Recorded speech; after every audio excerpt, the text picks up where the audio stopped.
Ammunition is the entire point and purpose of a firearm. If not for ammunition, a firearm has no purpose. This is why we carry concealed. That's why police officers carry handguns, is because of this.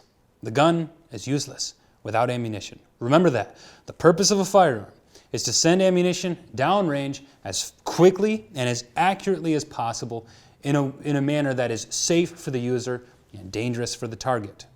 And so with that said, we can know then that every advancement in firearms technology over the last 300 years, every single one of them, the purpose was nothing more than to do that more effectively. And so remember, ammunition is the entire purpose and point of a firearm. The firearm is nothing more than a vehicle for delivering bullets to the target.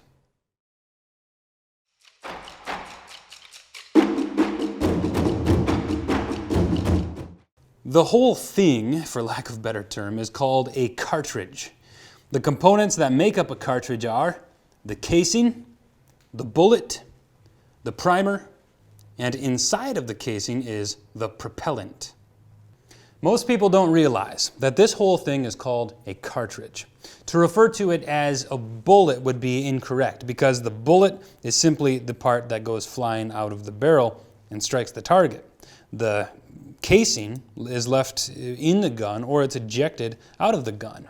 And so if you're ever browsing a website and it says you can buy, 100 bullets, you have to be careful because it may be somebody who is simply uneducated and they're using the wrong term, and you may be buying full cartridges, or if they are educated, then you're probably buying reloading supplies. You'll literally get a box of just 100 bullets, and that's useless to you unless you reload.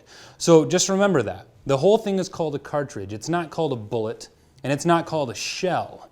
Again, some people do say shells to refer to a live cartridge. A live cartridge means a cartridge that is loaded and primed and ready to fire, as opposed to an inert cartridge, which is not. So some people might say shells to refer to a live cartridge, but most of the time, the word shell is used to refer to an empty casing, which is left after the bullet has been fired. And so, again, just remember, the whole thing is called a cartridge. Now, there are a few different kinds of bullets. There's full metal jackets, known by their acronym FMJ, and then there are jacketed hollow points, known either as simply hollow points or by their acronym JHPs. FMJs are designed for military or target use, since the use of JHPs, or jacketed hollow points, were banned by the Geneva Conventions for reasons that you'll learn in a few minutes. Jacketed hollow points are designed for self-defense, when stopping your threat is the absolute top priority. That's because full metal jackets, they stay intact after they hit their target. On the other hand, jacketed hollow points, they flatten out, or they do what's termed as mushrooming. They mushroom out, and therefore the diameter of the bullet going through the target increases and sometimes spreads out to create jagged edges, which all add up to cause maximum damage to your target. Now, there are other types of bullets besides full metal jackets and jacketed hollow points. There are many, many other types. However, full metal jackets and jacketed hollow points make up 95% of what you're going to come in contact with as a private firearms owner. And so we'll discuss some of the other bullet types later on.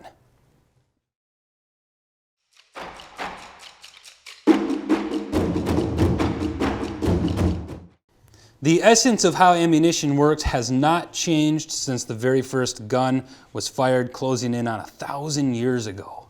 You see, utilizing the concept of compression, you pack powder behind a bullet that fits tightly into a barrel, and then you ignite that powder to cause a controlled explosion behind the bullet in what's known as, again, the firing chamber.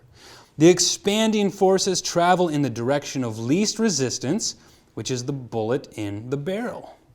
The bullet then accelerates down the barrel, gaining speed as it goes through the barrel, and that acceleration and that speed come in direct proportion to the amount of and the efficiency of the flammable powder or the propellant used in the charge. The bullet continues to accelerate until it leaves the barrel. And the moment it leaves the barrel, that bullet is traveling as fast as it will ever travel.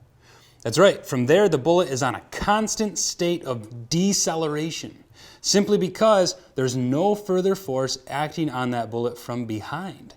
All the gases dissipate out of the barrel in a fiery and smoky mass very quickly, which of course you're familiar with.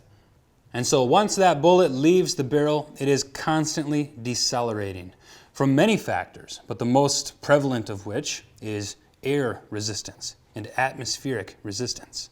We have to always remember that truth, that the flight of a bullet, though strange things can happen when things are traveling very, very quickly, the flight of a bullet is completely ruled by physics. There's no mystery to it. Bullets are ruled by the same rules of physics as everything else in the world is.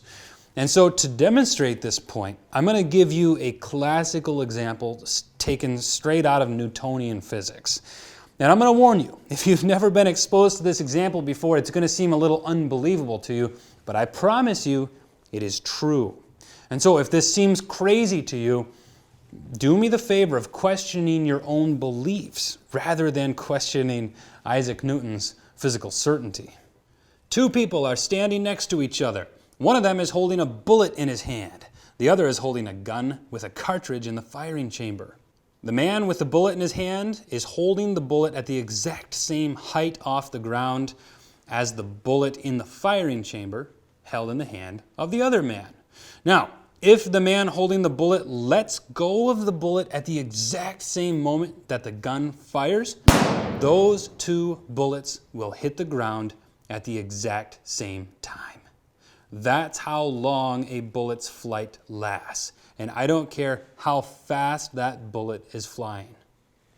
Now, I do have to note, this is the exact same experiment that Neil Armstrong performed on the moon, holding a hammer and a feather. He dropped them, and they both hit the surface of the moon at the exact same time, proving Isaac Newton correct. That's because on the moon, there is no wind resistance. On the Earth, the feather would be suspended by the wind and would encounter air as it's falling to the ground, and it would flutter, it would float. But on the moon, they fall at the exact same rate, and they hit the ground at the exact same time. And so with that said, and for the same reasons, the reasons why the hammer and the feather fall differently on Earth as they do in the moon, I do have to add here, just for people who are well versed in physics and aerodynamics and wind resistance, the two bullets, the one fired and the one dropped, would hit the ground at almost the exact same time. But because the experiment is done here on Earth, they're going to hit the ground at slightly different times, because the bullet that's zipping through the air has a very slight wing effect as the nose of the bullet is kind of riding on some air. But it's very close. You know, that's the truth. So I show this and I bring this up to dispel what is almost concrete knowledge in most people's minds, that when you fire a bullet, you know, it's going, and yeah, probably now it hit the ground. It's not the case. You fire the bullet, and the time that it takes that bullet to hit the ground, that is how fast it'll go. This is a dummy cartridge. And so again, boom, it hit the ground. And I don't care if you're shooting a 30-06 or if you're shooting a 50 caliber BMG, that's about how fast, or that's about how long that bullet is in the air for.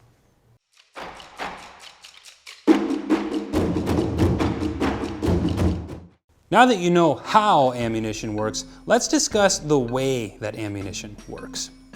In the old days, it was difficult to machine a barrel that was strong enough to withstand the forces of the detonating powder charge. And that's why barrels had to be completely solid and loaded from the front, from the muzzles. Cannons as well as personal arms were all loaded from the muzzles. And they were called muzzle loaders, or muskets.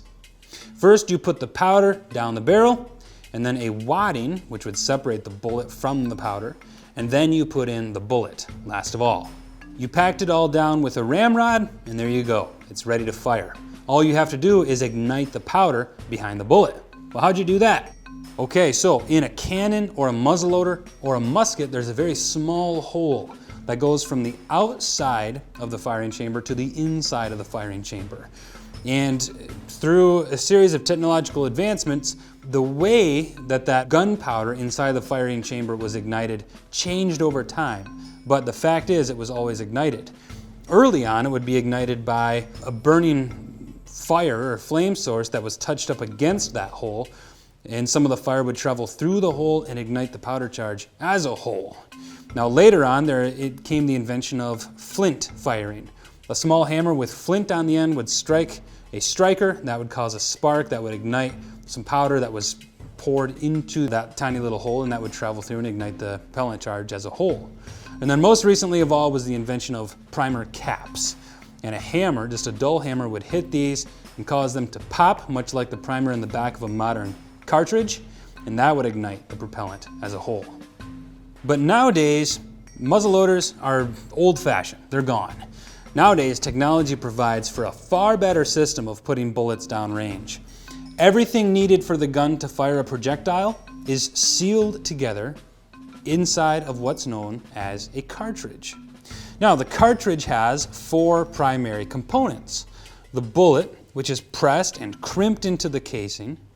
The powder, or more technically correct, the propellant, which is stored inside the casing. And then the primer, or the ignition method, which is also pressed into the casing and sealed in water and airtight on its rear face. And that is what ammunition is. It's these 4 components sealed together, giving you everything you need to fire that projectile.